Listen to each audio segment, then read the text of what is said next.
Merci de votre fidélité. Vous savez que dans la Bible, il y a plusieurs termes, plusieurs mots pour désigner Dieu.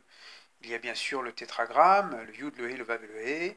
Il y a Shaddai et il y a Elohim. Elohim qui apparaît au tout début de la Genèse, dans le premier verset. Bereshit bara Elohim et Hashemayim et Haaretz au commencement.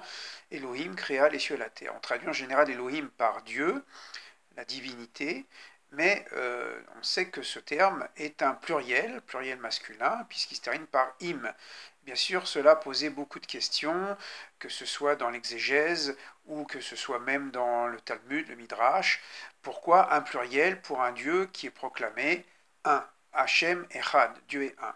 Et là, il y a beaucoup d'interprétations. Par exemple, Maïmonide, dans son guide des égarés, explique, ou le guide des perplexes, explique que Elohim est le pluriel de El, qui veut dire la force, la puissance, et donc Elohim serait l'ensemble des puissances, on pourrait traduire le Tout-Puissant. Si on regarde le texte de la Torah, il y aurait peut-être une lecture possible de ce Elohim à partir de Genèse 1, 27. Il s'agit de donner un sens à partir du texte lui-même.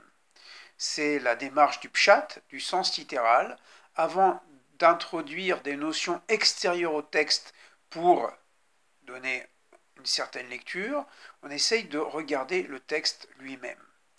Or, qu'est-il mentionné dans ce premier chapitre, versets 26 et 27, que Dieu veut créer l'homme à son image. Dieu dit Naase Adam betsalminu kidmotenu. Faisons l'homme à notre image. Et là, nous avons un pluriel, Naase. Donc, on pourrait penser que ce pluriel renvoie au pluriel de Elohim. Alors, pourquoi ce pluriel? Alors, Rashi, dans son commentaire, apporte un midrash où il dit que Dieu consulte les anges pour faire l'homme.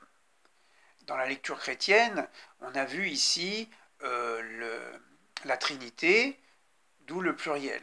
Mais restons dans le sens littéral, ça veut dire quelle était l'intention de ceux qui ont écrit ces textes. Et certainement, ceux qui ont écrit ces textes ne pensaient ni à l'interprétation que donnera l'Église plus tard, ni à celle de Rashi à partir d'une tradition orale.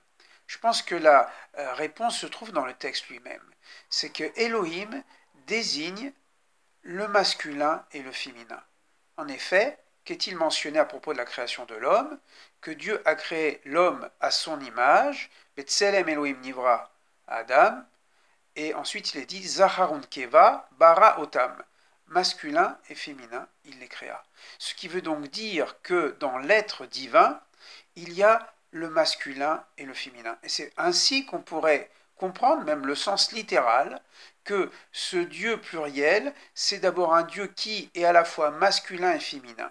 Cela évacue d'abord toute la lecture traditionnelle du monde du Proche-Orient de l'Antiquité, qui disait qu'il y avait pour chaque Dieu une déesse. Par exemple, il y avait Marduk et il y avait Istar, il y avait El et il y avait Asherah.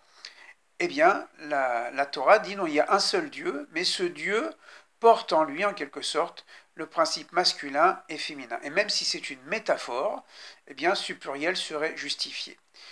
C'est très intéressant comme interprétation, me semble-t-il, parce que cela donne du poids à notre démarche, par exemple au sein du judaïsme libéral, le judaïsme en mouvement en particulier, de considérer une vraie parité entre l'homme et la femme. Et cette parité entre l'homme et la femme, eh bien, trouve son origine dans Dieu lui-même.